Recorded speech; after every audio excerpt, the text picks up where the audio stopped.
오늘 김종인이 문재인 정부 심판을 해야 된다 이렇게 메시지를 남기면서 비상경제대책 기자회견을 했어요. 코로나 비상경제대책 회견문, 이것의 전문을 같이 보면서 제가 한번 설명을 드리도록 하겠습니다. 이분이, 김종인이라는 분이 좌익이긴 한데 물건은 물건입니다. 정말 물건은 물건이다. 그런 생각이 저는 오늘 들었습니다. 이분 정말 물건이다. 보세요. 국민 여러분, 정말 안녕하십니까? 코로나 바이러스 사태가 2달 넘게 계속되고 있습니다. 언제 끝날지 예상도 할 수 없는 재앙입니다.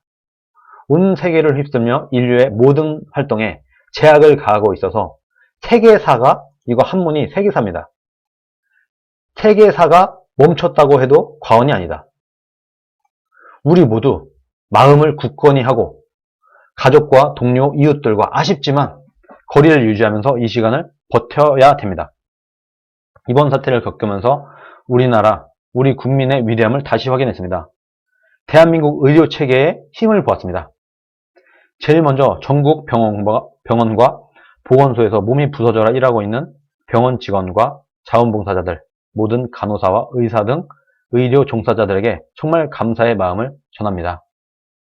폭증한 업무에 심신이 지친 배송 업무 종사자들이 고맙고 텅 빈 매장을 쳐다보며 한숨 짓는 자영업자들의 모습에 마음이 아픕니다. 이 워딩 하나하나가 살아있어요. 정말 누구와 정말 비교가 됩니다. 김종인, 이분이 이 문서만 봐도, 이 전문만 봐도 아, 물건은 물건이다. 좌파긴 한데 정말 민심을 건드리는 방법을 알고 있다. 군더더기 없이. 길지만 뺄 얘기가 딱히 없어요. 정말 잘 쓰는 문장입니다. 좌파지만 김종인은 인정할 수밖에 없을 것 같아요. 정말 유능하다? 말하자면 선거에 있어서만큼은 정말 유능한 사람임에 틀림이 없어 보입니다.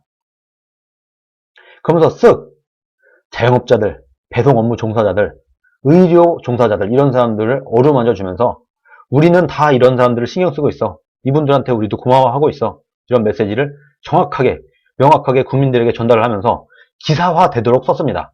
그야말로 이슈 메이킹 능력이 돼요. 김종인은. 이래서 민주당이고 좌파고 우파고 이 사람을 끌고 오지 못해서 안달이었던 것 같습니다. 네, 홍인걸님, 반갑습니다.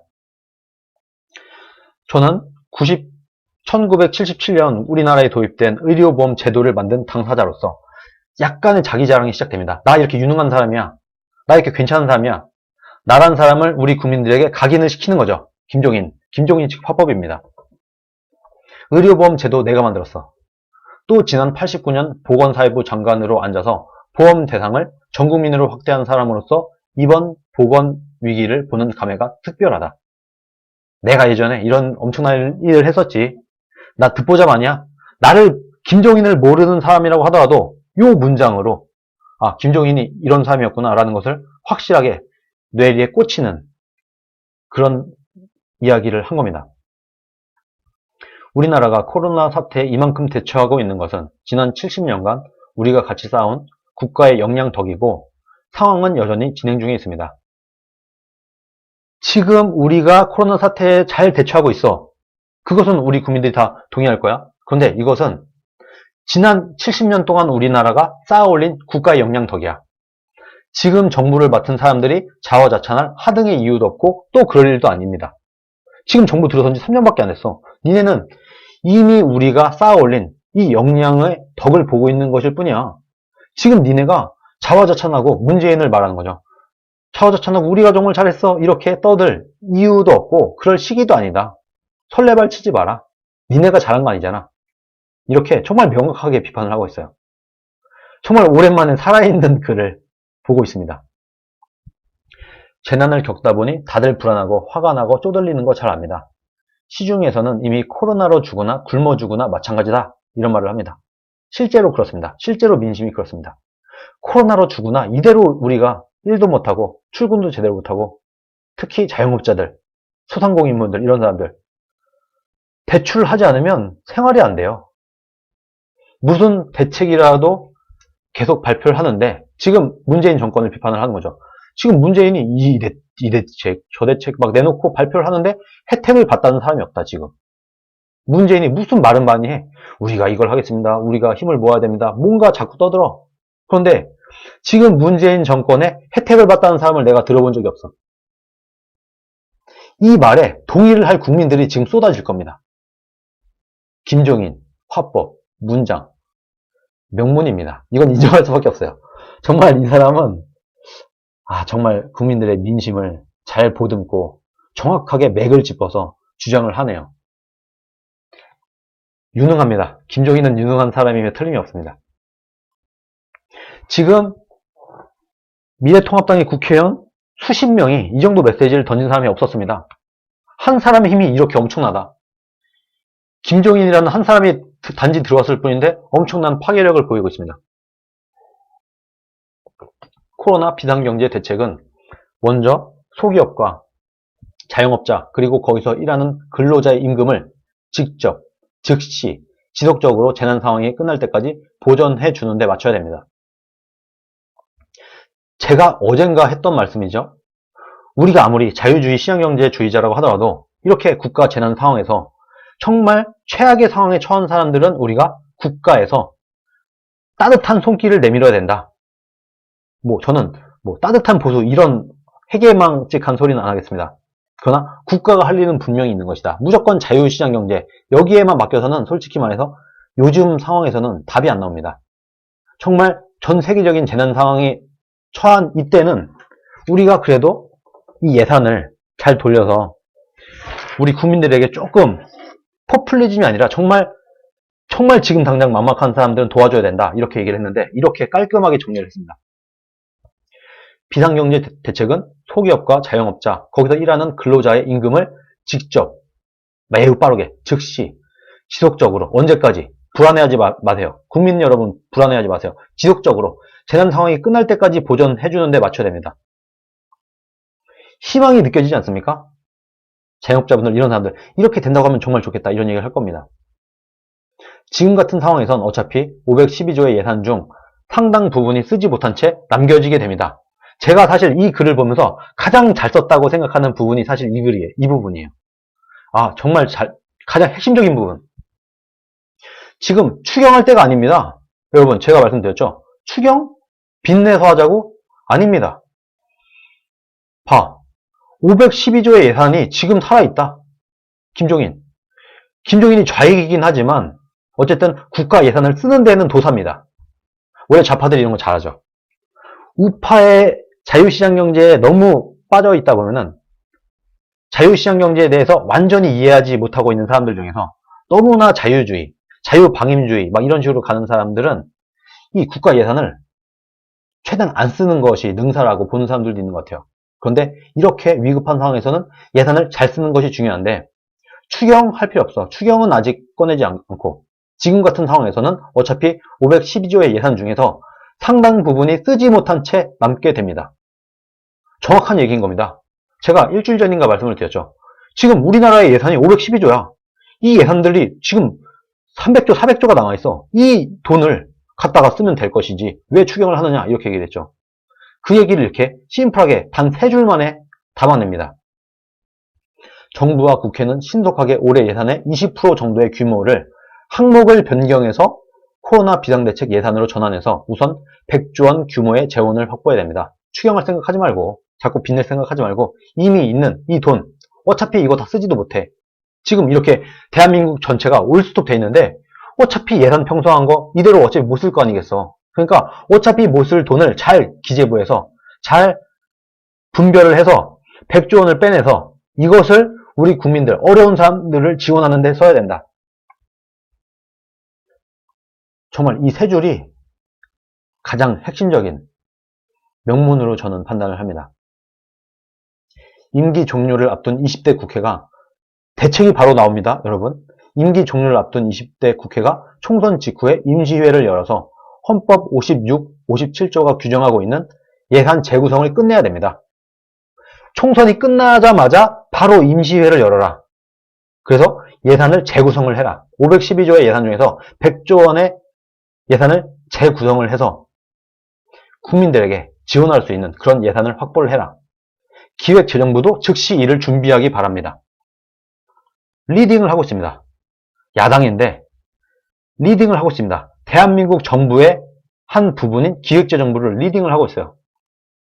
기획재정부에 즉시 이것을 준비해라. 국민들이, 많은 사람들이 이것을 동의할걸요? 역시 이 좌파계 원로답게 예산을 잘 쓰는 것을 포퓰리즘으로만 쓰는 좌파들도 있지만, 그래도 김종인은 뭐 경제 이념은 좌익적이라서 경제를 살리고 이런 데는 별 능력이 없을지 모르겠지만, 이미 갖고 있는 예산을 쓰는 것은 꽤 능력이 있는, 꽤 탁월한 능력이 있어 보입니다. 정말 명확합니다. 대책이 바로바로 나와요. 자영업자, 소상공인에 대한 임대료 지원도 빨리 시작해야 됩니다. 아주 서민들의 가려운 곳을 팍팍 긁어주고 있습니다. 고위 공무원들, 코로나 긴급지원 대출 현장을 점검하기 바랍니다. 거침없어요. 고위 공무원들 뭐해 지금? 현장 빨리 점검해. 너네 일 똑바로 안 해? 이렇게 은근슬쩍 지금 내가 더 유능해, 지금 문재인 정권보다 내가 더 유능해 하는 것을 국민들의 뇌리 속에 꽂고 있어요. 이제 마스크 공장 그만 돌아다니고 좀 그만하고 신용보증재단 지점에 가서 대출 받으러 왔다가 대출은커녕 상담 예약도 못하고 돌아가는 자영업자들을 만나 보이기 바랍니다. 지금 이런 사람들이 수도 없이 쏟아지고 있습니다. 지금 문재인 정부가 40조니 50조니 100조니 이런 돈을 쏟아내겠다라고 하니까 수많은 사람들이 대출을 받기 위해서 몰려갔어요. 그런데 이 돈은 대부분 대기업이거나 은행에 풀리는 돈입니다. 이것을 알고 있는 거죠. 야, 니네 100조 쏟아붓는다고? 문재인 수십 조에서 100조까지 쏟아붓는다고 했지? 그거 다 쓸데없는 돈이잖아. 내가 그거 모를 것 같아? 너네 뻘짓 그만하고, 마스크 이런 거는 그냥 뻘짓 한다는 겁니다. 뻘짓 그만하고 지금 당장 신용보증재단에 가서 정말 대출이 급하지만 대출을 못 받고 돌아가고 있는, 터덜터덜 돌아갈 수밖에 없는 지금 자영업자들을 만나라. 지금 너네 이딴 짓 할 때가 아니야. 자영업자들이 지금 대출도 못 받고 돌아가잖아. 이 사람들을 도와줘야지. 너네 지금 뭐 하는 거야? 왜 은행을 도와줘? 왜 대기업을 도와줘? 자영업자들 도와주라고. 이렇게 얘기를 합니다. 비상경제 상황은 연말까지 갈 수도 있습니다. 이게 한두 달 안에 끝날 게 아니야. 만기가 돌아오는 회사채가 4월에만 6조 규모고 연말까지 50조가 넘습니다.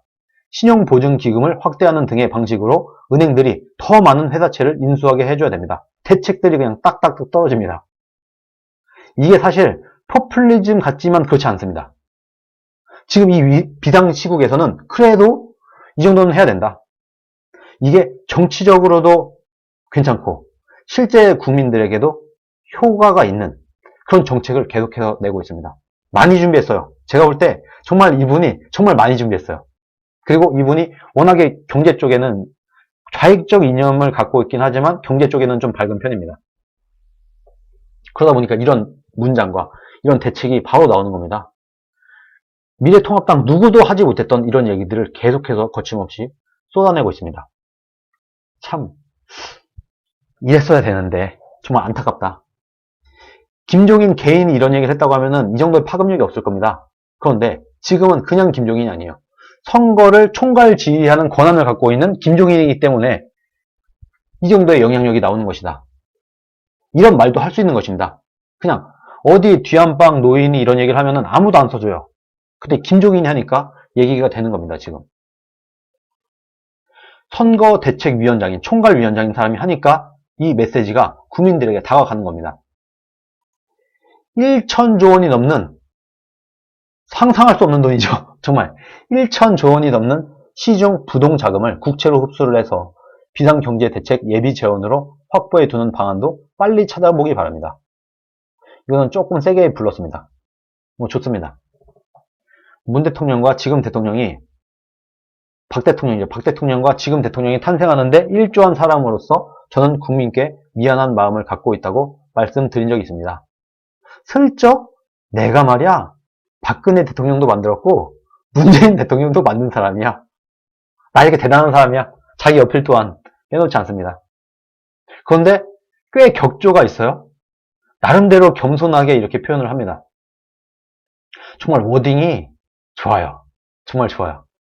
제가 김종인이라는 사람 개인은 썩 좋아하는 편은 아닌데 야, 이 문장을 보면은 김종인을 인정할 수밖에 없습니다. 그런 탓에 문재인 정부 심판에 앞장서 달라는 미래통합당의 요청을 거절할 수가 없었습니다.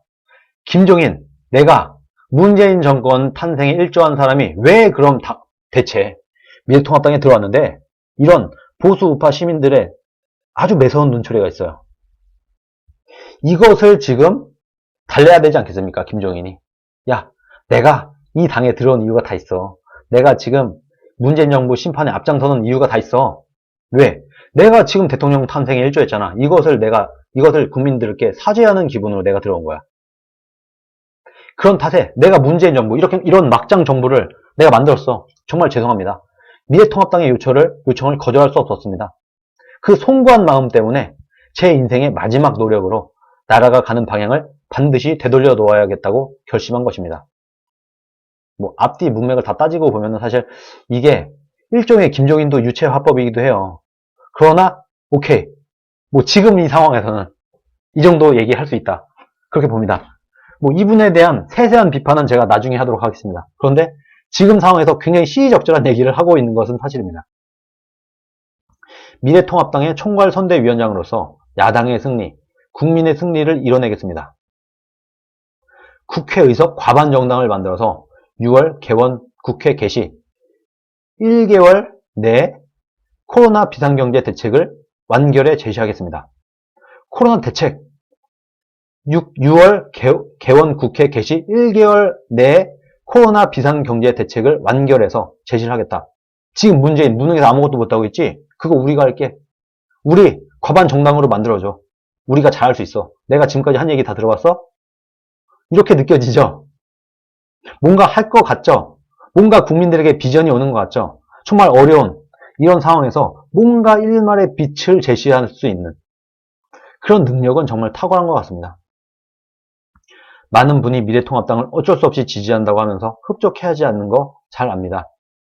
제가 책임지고 포용하는 정당으로 바꿔서 재난 상황 겪으면서 더 많아지고 더 어려워진 이 사회의 약자를 품고 동행하겠습니다.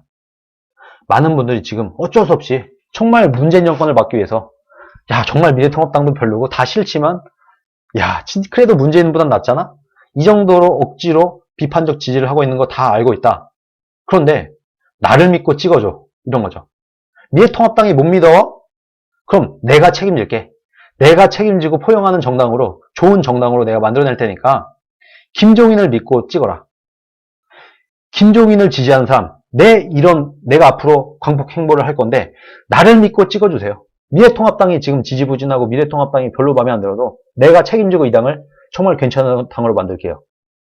뭐 이것을 믿고 안 믿고는 뭐 둘째 문제고 결과적으로 먼저 말씀을 드리면 김종인이 박근혜 대통령 때도 그랬었고 문재인 때도 그랬어요.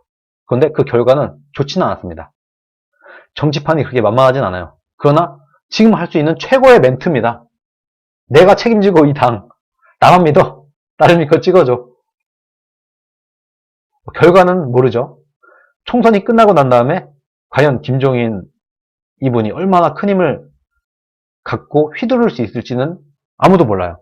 그러나 지금 이 시점에서 굉장히 시의적절하고 국민들에게 그래도 내가 미래통합당 별론데 내가 그래도 찍을 만한 이유가 생겼다 하는 정도의 이유는 충분히 만들어줬습니다. 김종인이.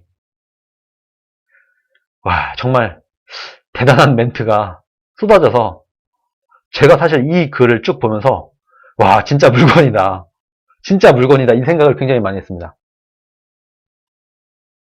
지난 3년간 잘한 것이 하나도 없고 나라를 경영할 능력도 없다는 걸 스스로 드러낸 정권은 심판받아 마땅합니다. 그거 못하면 이 나라는 예측 불허의 상황에 빠질 것이다. 그냥 다 필요 없어. 지난 3년간 잘한 것이 하나도 없어. 문재인 정권. 그리고 우리 국민들도 이제 다 알아. 나라를 경영할 능력도 없다는 걸 스스로 다 드러냈어. 지난 3년 동안. 그래서 이번 총선은 나라를 살리는 길로 돌아갈 수 있는 마지막 출구일지도 모르겠습니다. 이번 선거 50년대 야당의 선거 구호가 딱 맞습니다. 못 살겠다 갈아보자. 슬로건입니다. 못 살겠다 갈아보자. 정말 끝내주는 슬로건을 본인이 만들어왔습니다. 못 살겠다 갈아보자. 아, 문재인 정권에서 나 더 이상 못 살겠어. 이게 민심이다. 사기를 치더라도 이렇게 쳐야 되는 겁니다. 정부 여당의 무능과 부도덕함은 이미 국민 마음속에서 심판이 끝나 있습니다. 결론을 냅니다. 우리 국민들의 민심은 이래.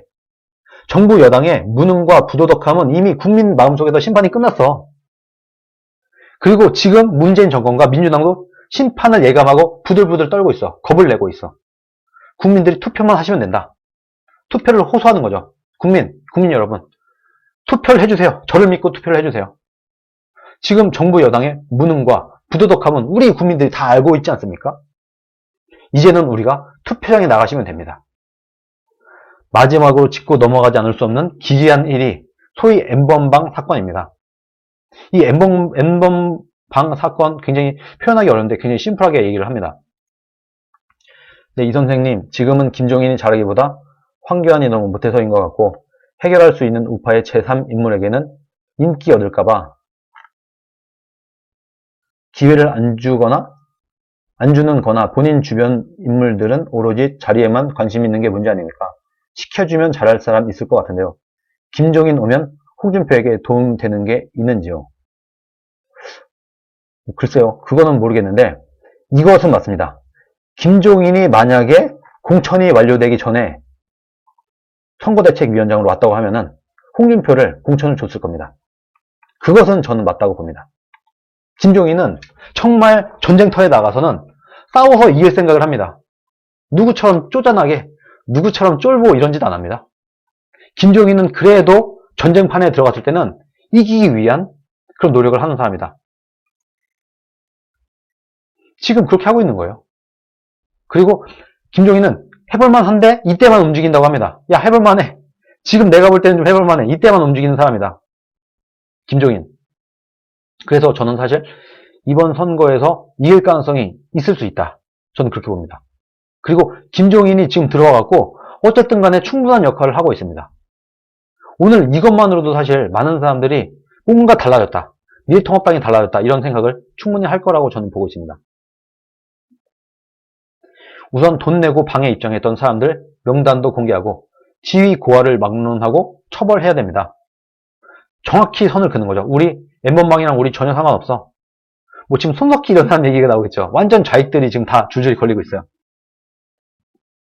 말하기도 민망한 어린 소녀들의 피해, 그걸 듣는 국민의 수치심을 치유할 대책도 곧 내놓겠습니다. 보세요. 뭔가 좀 믿음이 가지 않습니까? 앞에 괜찮은 얘기들 많이 해놓은 상태에서 이렇게 던지니까 야, 김종인이 뭔가 대책을 내놓을 것 같은데? 하고 뭔가 희망이 생겨요. 일반 국민들이 볼 때. 정말 잘하고 있다. 네, 상도TV님, 네, 감사합니다.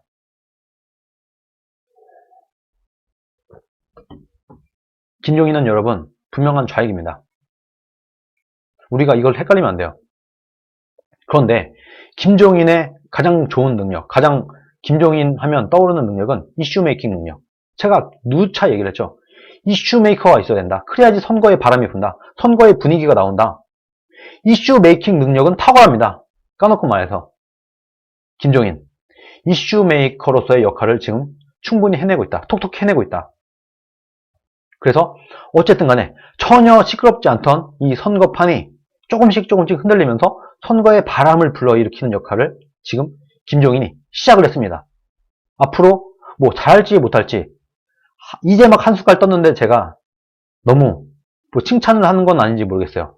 그런데 오늘 이 문장을 제가 쭉 보면서 아, 정말 좌파지만 명장이다. 훌륭한 장수다. 진짜 다른 건 모르겠고 선거판에 들어가고 이 선거를 어떻게 해야지 이긴다. 이거는 정말 잘 알고 있는 사람이다. 좌파들에게 있어서는 좌익적 인물이긴 하지만 이슈메이킹 능력은 탁월하다. 우파로 따지면 거의 홍준표급의 능력에 지금 거의 비견하는 그런 이슈메이킹 능력이 되는 사람이 아닌가. 그런 생각을 제가 오늘 이 문장을 보면서 뭐 인정을 할 수밖에 없겠다. 그런 생각이 들었습니다. 김종인은 어쨌든 간에 들어와서 온갖 구설수를 뚫고 들어와서 자신의 입장을 정리하고 자신에 대한 것을 국민들에게 알리고 자신의 유능함을 어필을 함과 동시에 문재인 정권의 무능함을 아주 맹렬하게 그리고 국민들의 귀에 목소리가 들릴 수 있도록 정말 심플한 언어로 풀어서, 군더더기도 없어요. 막 뭔가 이렇게 형용사 이런 거 쓰지도 않습니다. 아름답게 말하지도 않아요. 그냥 딱딱 꽂히게, 국민들 귀에 딱딱 꽂히게, 그리고 기자들이 기사를 써낼 수 있도록 그런 정확한 워딩을 그려냈다. 앞으로는 조금은 미래통합당을 기대를 해봐도 좋을 것 같은 느낌이 듭니다. 그런데 한편으로는 정말 안타까운 게, 왜 좌익이 들어왔고 이렇게 할 수밖에 없었는가? 미래통합당에 인재가 없는가? 정말 우파 진영에 김종인 정도의 이슈 메이킹 능력이 있는 홍준표를 쳐내는 바람에 이 당을 어쩔 수 없이 마지못해서 좌파에게 맡길 수밖에 없었다. 이런 참 씁쓸한 이런 기분은 저도 피할 수가 없네요. 그러나 정말 앞길이 보이지 않던 깜깜하고 막막했던 미래통합당에 그래도 일말의 빛을 선사하는 그런 사람이 들어왔다. 이슈 메이킹 능력이 있고 싸울 줄 아는 사람이 들어온 것이면 틀림이 없다. 저는 한편으로는 이런 아쉬움이 있었어요. 이때 만약에 홍준표가 양산의 공천을 받았었다고 하면 어땠을까? 이슈 메이커가 김종인도 있고 홍준표도 있어. 김종인과 홍준표가 합을 맞춰서 둘이 같이 이슈 메이킹을 하면서 문재인 여권을 맹렬하게 공격을 했다고 하면 터프한 공격수, 확고한 우파 홍준표와 좌익이지만 이슈 메이킹 능력이 탁월한 김종인, 이 둘이 합쳐서 이번 선거를 이끌었다고 하면 적어도 20석, 30석은 더 끌고 올 수 있지 않았을까, 뭐 그런 생각이 듭니다. 조금은 기대를 해봐도 좋지 않나, 이런 생각이 오늘 드는 하루였습니다.